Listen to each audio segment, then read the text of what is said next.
I stared at my phone in disbelief, replaying the short video for what felt like the 100th time. There he was, Daniel Carter, my mentor, my boss, the man I'd trusted and supported for over 20 years, holding court at our annual company gala, a glass of whiskey casually dangling in his hand, laughing openly about my imminent downfall. "You won't believe how clueless Ellen is," Daniel sneered confidently, his voice echoing above the laughter of our colleagues. "Next month, she's gone, out the door, replaced, and she doesn't have the faintest idea." My stomach churned, anger and betrayal twisting together like a knife. For 20 long years, I'd dedicated every ounce of energy to Carter and Phillips Consulting. I'd missed important family moments, skipped vacations, stayed late countless nights, all to ensure Daniel looked good. His successes were mine, but he'd been quick to erase my contributions, taking full credit every chance he got. Yet through it all, I remained loyal, believing my sacrifices meant something. And now, as I watched Daniel casually sip whiskey and laugh alongside the colleagues I'd trusted, it became clear how foolish I'd been. Around him, familiar faces, people I'd supported and encouraged, either chuckled awkwardly or stayed silent, unwilling or unable to stand up for me. Their silence was louder than Daniel's careless cruelty.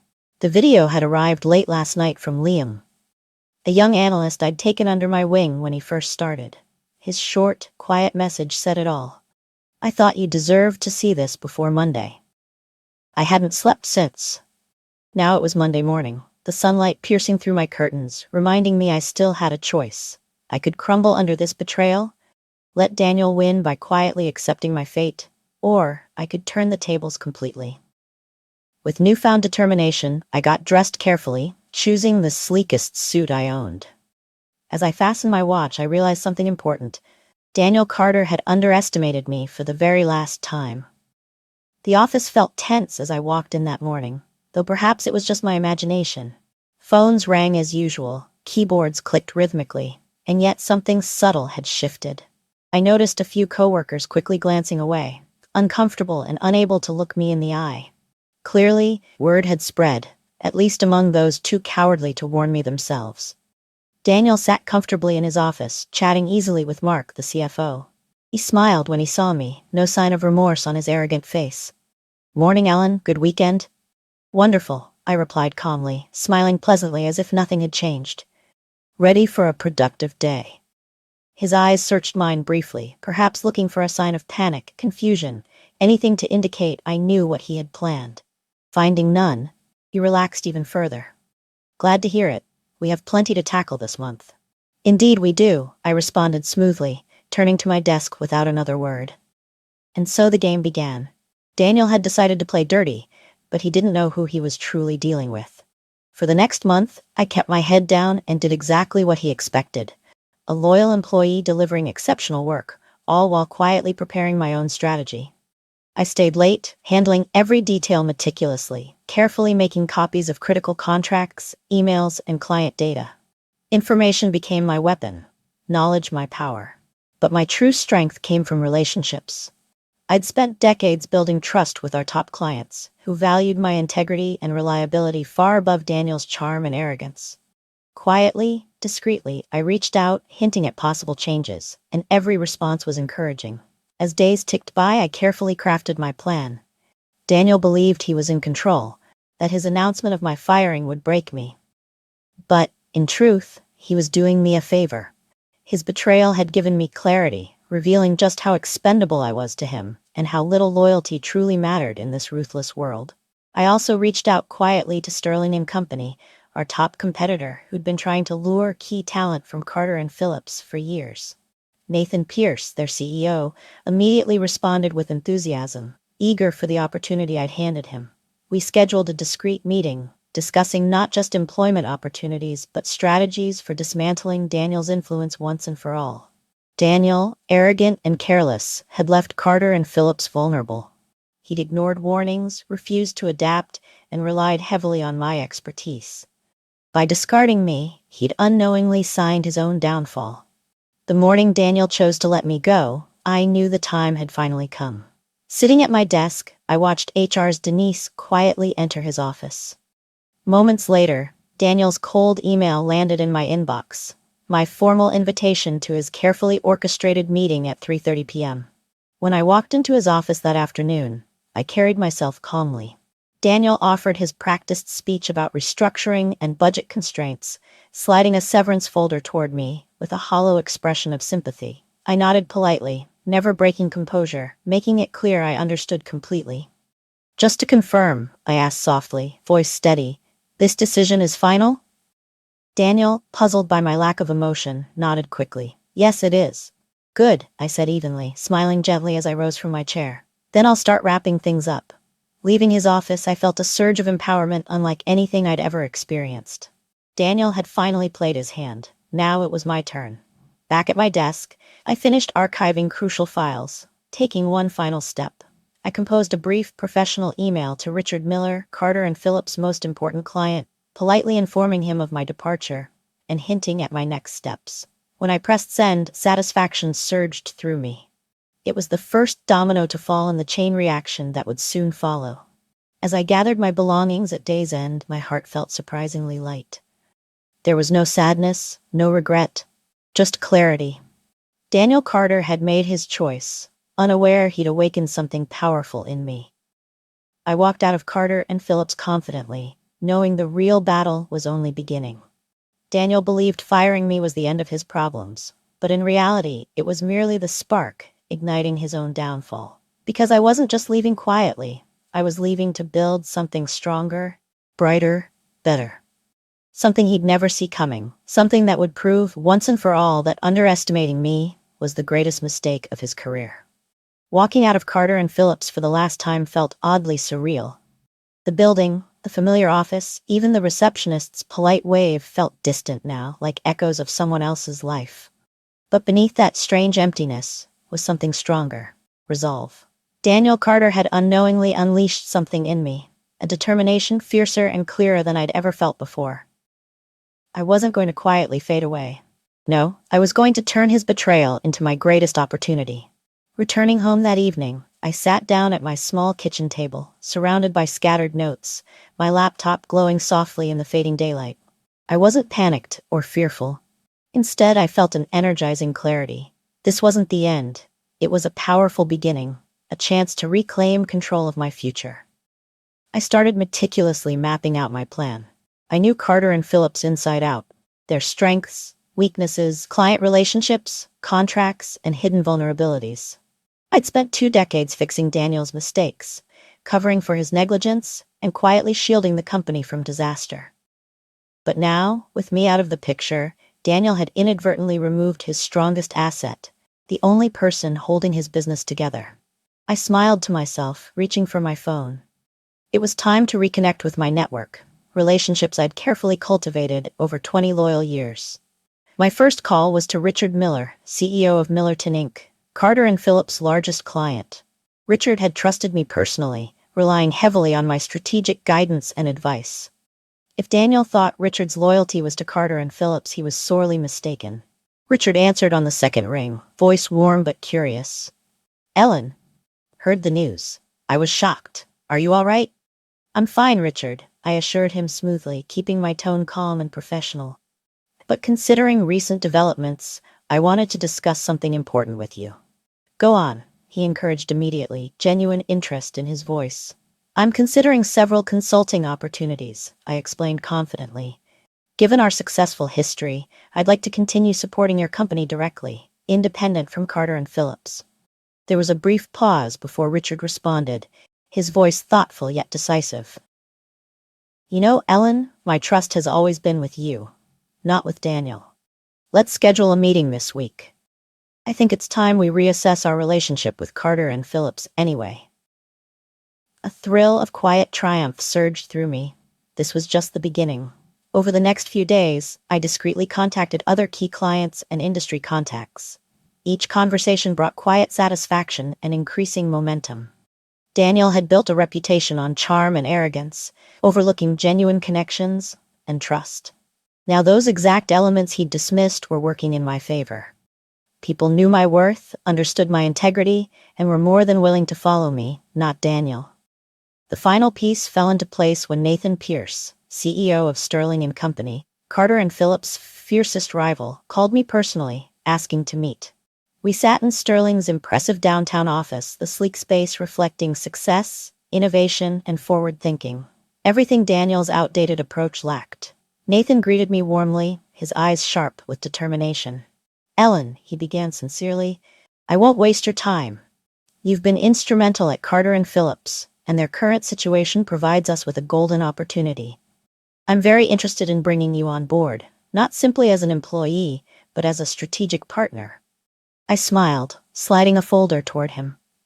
"I appreciate your honesty, Nathan. Let's get down to business." He flipped through the documents carefully, eyes widening with each page.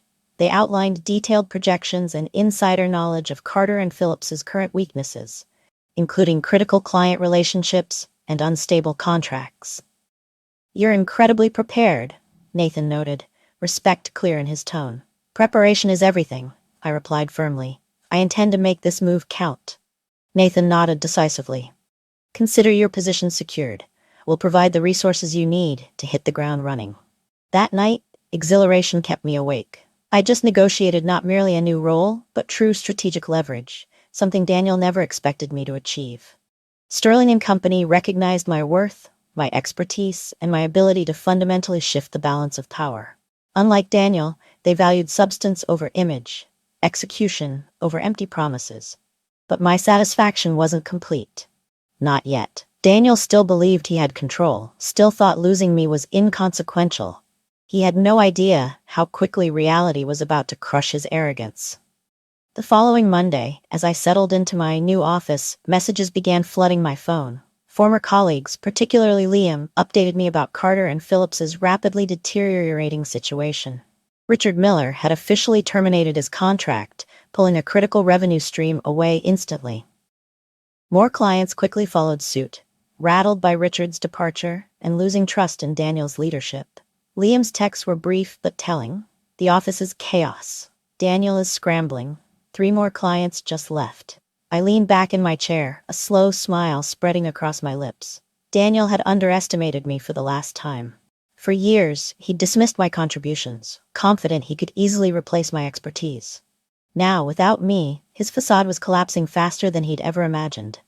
By noon, my phone rang sharply, an unknown number appearing on the screen. I knew immediately who it was. Answering calmly, I waited. "Ellen," Daniel's voice strained with tension, barely controlled. "We need to talk." "Daniel," I replied, perfectly composed. "How can I help you?" He took a shaky breath, frustration and confusion mixing in his voice. "Clients are pulling out left and right. Richard Miller just canceled. Did you talk to him?" I leaned back further, enjoying this moment of clarity. "I did." His voice hardened, a desperate attempt at intimidation. "You're making a mistake, Ellen. This won't end well for you." "No, Daniel," I corrected him calmly. "This is the consequence of your own choices." "You're sabotaging my business," he growled. "On the contrary," I countered evenly, "I'm simply showing clients a better path forward. You're responsible for their dissatisfaction, not me." A tense silence lingered. He knew he'd lost control, and his threats were empty now. "This isn't over," he said finally, voice trembling with anger. "Oh, Daniel," I responded softly, with quiet certainty. "It's already over. You just haven't realized it yet." Hanging up, I took a deep breath. Daniel's world was imploding, and he finally knew who'd lit the match. But for me, this wasn't the end. It was a fresh start, a moment of power I'd created entirely myself.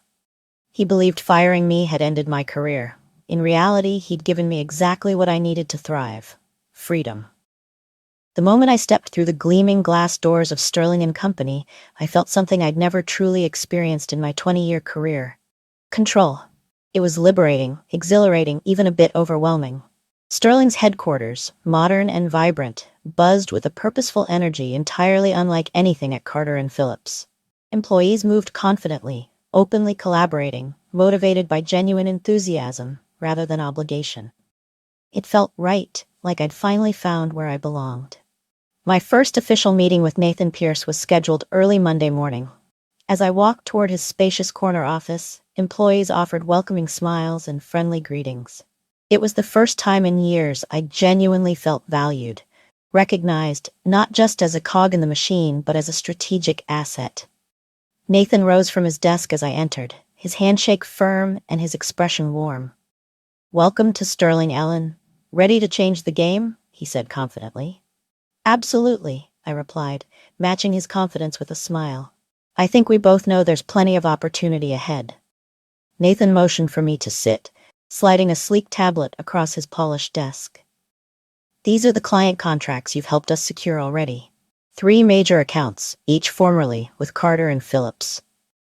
I scrolled through the documents, satisfaction warming my chest. Each new signature represented not just a win for Sterling, but proof of my own worth, validation of 2 decades of dedication that Daniel had carelessly thrown away.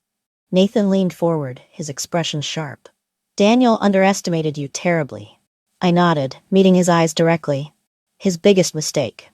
You've created quite a stir in the industry," he continued, a slight smile on his lips. "People are noticing, especially Daniel." I smirked slightly, imagining Daniel's panic as his empire crumbled piece by piece. But this wasn't about revenge. It was about finally stepping out from someone else's shadow. That afternoon, my phone began buzzing with frantic updates from Liam, my former mentee still working at Carter and Phillips. Each message brought more satisfying news.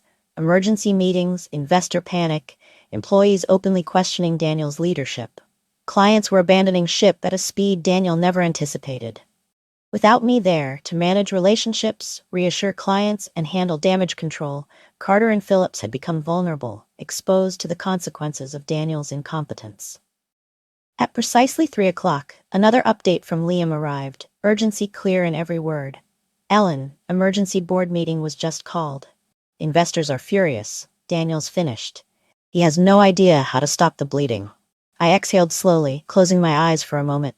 I'd envisioned this day countless times, yet it felt even more satisfying than I'd imagined. Not because Daniel was failing, he'd always been destined for failure, but because for once he was finally being held accountable. Just then, my phone vibrated again. Daniel's name on the screen, flashing angrily. I took a deep breath, preparing myself before answering. "Ellen," Daniel's voice was sharp, desperate. "What did you say to Richard Miller?" I leaned back casually, keeping my voice calm. "I just thanked him for years of collaboration and wished him well." "Cut the nonsense," Daniel snapped. "Richard pulled out, and now others are following. What exactly did you tell him?" "I simply told him the truth," I said evenly. "That you'd fired the one person who had actually delivered results for him. He made his own decision after that." Silence hung between us, heavy with Daniel's frustration. "Ellen," he began, voice carefully controlled. "I realize things were said, regrettable things, but we worked together 20 years. Surely we can handle this professionally." I almost laughed at his attempt to downplay his actions. "Handle this professionally?" I repeated, amused. "Like you calling me a worthless fool behind my back?" Silence filled the line. Daniel knew he was trapped. "It was just a stupid joke, office humor," he finally muttered defensively. "Ah, yes," I replied evenly, "but jokes have consequences." He hesitated, voice turning quieter, almost pleading. "We're losing everything. Clients, investors, credibility. You have to help me fix this." I shook my head gently, though he couldn't see me. "You're asking me to rescue you?" "Please," he said softly, words clearly difficult for him to say. "Tell me what it would take." I took a deep breath, savoring the moment I had envisioned for weeks. "Daniel," I replied slowly, deliberately, "there's nothing to fix. Your choices created this disaster, not mine." His voice hardened suddenly, desperation turning into anger. "You're going to regret this. I still have connections." "Daniel," I interrupted calmly, "your connections won't save you this time. You underestimated me once. Don't do it again." I ended the call before he could respond, feeling strangely calm. Daniel had gambled everything on the belief that I was disposable. Now, as his world unraveled, he was learning just how indispensable I'd been. The rest of the afternoon passed quickly. Sterling and Company buzzed with excitement, energized by the new clients we'd secured. Nathan called a company-wide meeting, introducing me formally as their new senior partner. Standing before the assembled employees, seeing their genuine enthusiasm, their respect, was deeply empowering. "I'm thrilled to join a team that values talent, dedication, and integrity," I said confidently, looking around the room. "Together, we'll achieve incredible things." Applause filled the space, sincere and enthusiastic. This wasn't forced loyalty. It was genuine, something I'd long forgotten existed. As everyone returned to work, Nathan approached, smiling warmly. "You handled that perfectly." "Thank you," I replied honestly. "It feels good to finally be in a place where I'm valued." Later, sitting alone in my new office overlooking the city, I allowed myself a moment to reflect. Daniel had tried to break me, humiliate me, diminish everything I'd accomplished. Yet ironically, his betrayal had given me the clarity I needed to finally take control. He thought firing me was his victory, but in reality, he'd given me the greatest gift possible: freedom. Freedom to redefine myself, freedom to reclaim my dignity, freedom to succeed on my terms. Daniel had underestimated my strength, my resolve, and my intelligence. He believed he could replace me easily, discarding loyalty and hard work like they were meaningless. But as I looked out over the sprawling city skyline from my new position of power, one thing was abundantly clear. The only thing Daniel Carter had succeeded at was creating his own downfall and paving the path to my greatest triumph. Watching Daniel's world crumble from the comfort of my new corner office at Sterling and Company felt surreal. For so long, I'd been invisible, the quiet force holding Carter and Phillips together, cleaning up Daniel's messes, making him look competent. Now, with my guidance removed, his house of cards was collapsing spectacularly. My phone kept buzzing with messages from former colleagues, each new update more dramatic than the last. Liam's texts painted a vivid picture of the panic inside my former company. Clients pulling contracts, emergency board meetings, and Daniel desperately scrambling to contain the damage. He was floundering, unable to hide behind my hard work any longer. Yet, as satisfying as this was, my focus wasn't just revenge. It was a reckoning. Daniel needed to understand the consequences of betraying loyalty, integrity, and genuine hard work. Just after noon, my phone rang again. Daniel's number appeared on the screen, persistence evident in his desperation. With a calm breath, I answered confidently. "Ellen," Daniel began instantly, voice strained and impatient. "You need to stop this." I leaned back slowly in my chair, entirely unbothered. "Stop what exactly?" "Playing games," he snapped, frustration leaking into his tone. "3 of our top clients terminated contracts this morning. The board is panicking. What exactly have you done?" "I haven't done anything," I replied smoothly. "Clients leaving is a natural consequence of your poor leadership, Daniel." He paused, inhaling sharply. "Look, Ellen, let's put emotions aside. You were at Carter and Phillips for 20 years. You have relationships there. Surely you can help us smooth this over." His audacity almost made me laugh. "You mean, help you recover the clients you lost after you fired the worthless employee holding everything together?" He hesitated, realizing his mistake. "You know that was just office banter," I finished lightly. "Careless jokes still have real consequences, Daniel." His voice dropped, almost pleading. "What will it take, Ellen? Name your terms." I smiled softly, savoring the moment before responding clearly and confidently. "There are no terms. You made your choice when you decided I was expendable." "Don't be foolish," he warned, frustration flaring again. "You think Sterling and Company cares about you? You're a weapon to them, nothing more." "I'm valued here," I responded calmly, "something you never understood." "Be careful, Ellen," he hissed softly. "Burning bridges will come back to haunt you." "I'm not burning bridges, Daniel," I replied evenly. "You already set them on fire. I'm simply walking away." Ending the call, I allowed satisfaction to fill me. Daniel's threats were empty now, his confidence shattered. Without me shielding him, he was exposed, and soon everyone would recognize his incompetence. Later that afternoon, Nathan Pierce invited me into Sterling's sleek boardroom. Senior executives greeted me warmly, smiles genuine and enthusiastic. Nathan gestured toward a seat next to him, addressing the group confidently. "Thanks to Ellen's strategic insights, Sterling has secured 3 major clients, formerly loyal to Carter and Phillips," he announced proudly. Applause broke out immediately, a clear acknowledgement of my value. I stood briefly, acknowledging their respect. "Thank you." Carter and Phillips underestimated the value of genuine partnership and integrity. Sterling's commitment to these principles is exactly why I chose to come here. As the meeting adjourned, Nathan stopped me, his eyes serious yet kind. "Ellen, I hope you know how deeply we appreciate your contributions. This victory belongs to you." His sincerity warmed me, reinforcing what I'd already sensed. Sterling and Company valued substance over empty charisma. Here, hard work was respected, loyalty rewarded. By evening, news reached me that Carter and Phillips had called an emergency board meeting. Investors were angry, demanding immediate solutions. Daniel's inability to stop the hemorrhaging had triggered a crisis far beyond his control. Another text from Liam arrived soon after. "It's worse than ever, Ellen. Board members are openly discussing removing Daniel. He's losing everything." Reading his message, I exhaled slowly. I'd anticipated Daniel's eventual downfall, but now that it was happening in real time, satisfaction mixed with quiet sadness. Daniel had talent, but his arrogance blinded him.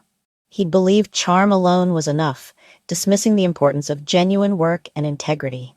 Early the next morning, my phone lit up again, this time with an unexpected caller. Richard Miller. "Ellen," he greeted me warmly, "you were right about Daniel. Things at Carter and Phillips have gone from bad to worse. Sterling and Company was a wise choice."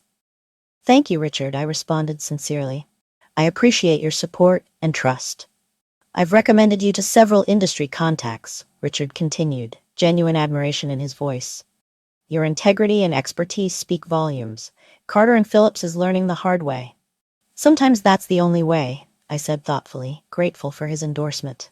Later, seated at my desk overlooking the vibrant city below, I received one final update from Liam. "It's official. Daniel was just removed as CEO. He's finished. Thought you'd want to know." I leaned back, emotions swirling within me. Daniel's empire was officially over. His arrogance had finally caught up with him, and the board had recognized what I'd known for years. He was never capable of leading without me. Yet as satisfying as this victory was, it also felt bittersweet. Daniel's downfall wasn't just about revenge, it was about accountability. Actions had consequences, and Daniel had finally learned that betrayal and disrespect carried a high cost. Just then, a soft knock at my door interrupted my thoughts. Nathan stepped inside, a knowing smile on his face. "You heard the news?" he asked. "I did," I replied quietly. He moved closer, his expression thoughtful. "You should know that Daniel has already started reaching out to industry contacts, looking for a lifeline. He may even reach out to you again." I nodded slowly. "He already has, but there's nothing left for me to say." Nathan's eyes sharpened. "Good. You've built something extraordinary here. Don't let him distract you from that." As he left, I turned once more to the window, gazing over the city I'd spent 20 years working in. Daniel's mistakes had set in motion events he could never reverse. But for me, this was a powerful new beginning, built not from revenge, but from genuine recognition of my worth. Daniel Carter believed firing me would end my career.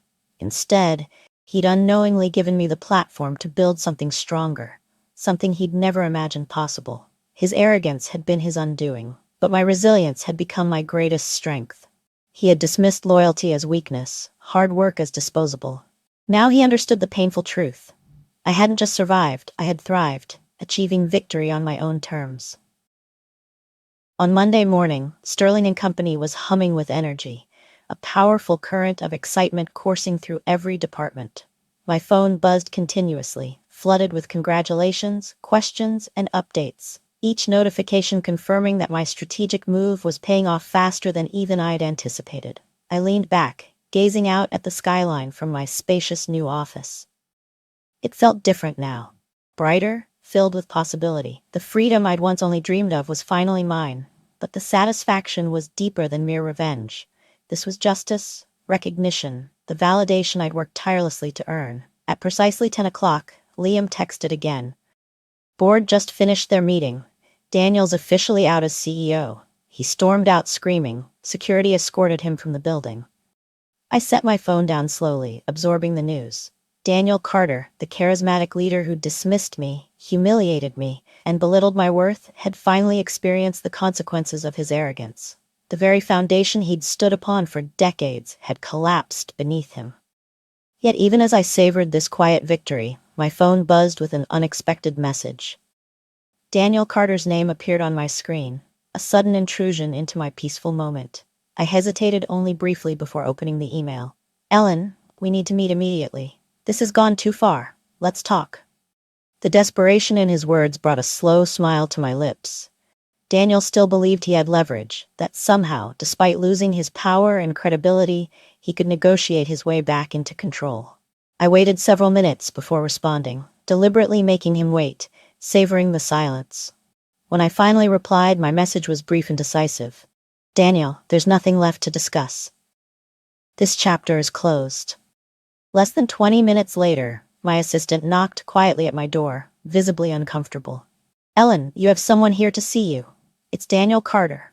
I paused, mildly surprised. Daniel here? Desperate enough to show up in person? This was more intriguing than I'd expected. Send him in.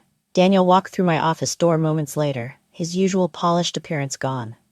His face was pale, eyes weary, and shoulders slumped. His once impeccable suit appeared crumpled, reflecting his current state, broken and desperate. For a long moment, neither of us spoke. Finally, he exhaled heavily. You've done it, he said softly, defeat evident in every word. You've completely dismantled my reputation. No, Daniel, I responded calmly, leaning forward in my chair, maintaining eye contact. You did that yourself. Your arrogance destroyed everything, not me. He looked away, visibly struggling with humiliation. Fine, but I'm here now because I need your help. Hearing him ask me for help felt surreal. Daniel Carter, the man who had mocked and discarded me, was now standing before me begging. But instead of triumph, I felt only quiet calmness. What help do you think I could offer? I asked gently, watching his reaction closely. He swallowed hard, his pride clearly shattered. Your connections, your expertise, everything you took from Carter and Phillips. You know how to fix this. No, I interrupted quietly, voice firm yet even. That's where you're wrong. You're beyond fixing. The bridges you've burned can't be rebuilt. He stepped forward slightly, desperation flashing in his eyes. I'm willing to start over, whatever it takes. Surely you understand how hard it is to lose everything. Yes, Daniel, I replied calmly, my voice steady and controlled. I understand perfectly, thanks to you. You made sure I knew exactly what losing everything felt like when you humiliated me publicly. Now it's your turn. He shifted uncomfortably, clearly unused to vulnerability. This isn't just about pride anymore, Ellen. I need to survive. Survival requires humility, I said softly, allowing the words to sink deeply. Have you ever learned humility, Daniel? His jaw tightened, but he stayed silent. He had no reply, because humility was a lesson he'd never been forced to learn until now. I won't hire you, I said quietly but firmly. Not because I'm spiteful, but because you're not ready. You've spent your life trampling over others, assuming loyalty was worthless. Maybe now you'll finally understand what real respect and accountability mean. Daniel's face turned red, anger flickering briefly before fading into resignation. He knew I was right, and for perhaps the first time he recognized his mistake fully. Then what's next? He asked quietly, his voice barely above a whisper. You start over, I advised evenly. But not here, not with me. Find something authentic, something real. Something you build with integrity instead of arrogance. He stared silently, absorbing my words. For the first time since I'd known him, Daniel Carter truly looked defeated. And as much as he'd hurt me, I genuinely hoped he'd learn from this moment. I suppose this is goodbye, Daniel finally murmured, his tone heavy with regret. Yes, I said gently. It is. Without another word, he nodded slowly, turned, and walked out of my office, shoulders heavy but finally accepting the consequences of his choices. As the door closed softly behind him, I exhaled slowly, feeling an unexpected rush of relief. Daniel Carter was gone. No longer a shadow over my career. No longer able to diminish my worth or question my potential. His downfall had never truly been my goal. It had simply been inevitable, the direct result of his actions. But for me, a brighter path lay ahead. Sterling and Company wasn't just a fresh start. It was a new chapter entirely. One where my talent was recognized, valued, and celebrated. Where my voice truly mattered, and my efforts were rewarded instead of exploited. I stood and moved to the large window overlooking the city, feeling calmness envelop me like warm sunlight. For the first time in decades, my path forward was entirely mine to shape. I was finally free from Daniel's shadow, from his influence, from his careless arrogance. This was my moment. Not revenge, not bitterness, but clarity. Clarity about who I was, what I deserved, and how much I was truly worth. Daniel had once called me naive and worthless, confidently predicting my downfall. But now, standing here in this sleek modern office, admired and respected by peers who truly saw my value, his words felt meaningless. Because he hadn't destroyed me, he had freed me. And now, standing firmly in my own power, I knew I'd finally, unmistakably won. In the weeks following Daniel's downfall, my life transformed. Sterling and Company had welcomed me warmly, the team supportive, the environment dynamic, and every meeting filled with purpose. I'd never felt so appreciated professionally or personally. But more than just professional success, I felt genuine freedom. The freedom that only comes from finally recognizing your own value. One quiet Friday afternoon, Nathan Pierce stopped by my office, knocking softly on the doorframe. He stepped in, holding 2 cups of coffee and wearing his trademark warm smile. "Thought we'd celebrate," Nathan said, setting a cup down in front of me. "You've been here exactly 1 month, and the impact you've made is incredible." I laughed lightly, surprised at how quickly time had flown. "It's been quite a month." Nathan's expression turned thoughtful as he sat across from me. "You know, Ellen, bringing you on wasn't just about acquiring Carter and Phillips's clients. We wanted your expertise, integrity, and leadership. You've brought all of that and more." "I appreciate you saying that," I replied sincerely, touched by his genuine recognition. He smiled warmly. "You've more than earned it." After Nathan left, I leaned back thoughtfully, gazing at the framed cityscape beyond my window. So much had changed, yet I felt more like myself now than ever before. The woman Daniel had dismissed as worthless was gone. In her place stood someone confident, self-assured, and genuinely empowered. Just then my phone buzzed quietly, Liam's name appearing on screen. Smiling slightly, I picked up. "Ellen," he greeted warmly. "Just wanted to check in. Everyone here misses you terribly, especially given how things have changed." "I miss you all too," I said genuinely. "How's everything holding up?" He hesitated briefly. "Better, but different. There's a completely new leadership team now. But honestly, the energy you brought, your kindness, professionalism, it's irreplaceable." I felt a quiet pride hearing Liam's words, knowing I'd left a lasting impression beyond just professional achievement. "I'm glad I made a difference," I replied softly. "More than you know," Liam responded earnestly. "You showed us integrity matters. Your actions changed how people think here." After our call, I reflected deeply on Liam's words. My decision to leave hadn't just impacted Daniel, it had reshaped the entire culture at Carter and Phillips. That realization was deeply satisfying. I'd proven that genuine kindness, loyalty, and integrity were far stronger than arrogance, manipulation, or fear. Yet my story wasn't entirely over. Not quite yet. Later that evening, as I prepared to leave, my assistant knocked gently, looking slightly anxious. "Sorry, Ellen," she began softly, "but you have another visitor. It's Daniel Carter. He insisted on seeing you, said it was important." I paused, slightly surprised yet intrigued. "Daniel, back again?" My curiosity won over caution. "Send him in." When Daniel stepped through the door this time, I barely recognized him. He wore casual clothing, a stark contrast to his once powerful image. His eyes appeared softer, perhaps even humbled. For the first time, Daniel Carter looked genuinely human. He didn't wait to sit, instead speaking immediately, voice quieter than I'd ever heard. "I needed to come here personally, to apologize." I raised an eyebrow slightly, surprised but curious. "Apologize?" "Yes," he admitted softly. "I owe you that much. The way I treated you, it was wrong. I underestimated you, insulted your worth, and it cost me everything. There was no arrogance, no excuses, just honest vulnerability. It caught me off guard, yet I felt a quiet respect for his sincerity." "I accept your apology," I said evenly. "I appreciate you having the courage to come here." Daniel exhaled slowly, clearly relieved yet hesitant. "You taught me a painful lesson, Ellen, about respect, humility, and accountability. I realize now how much damage my arrogance caused, not just to you, but everyone."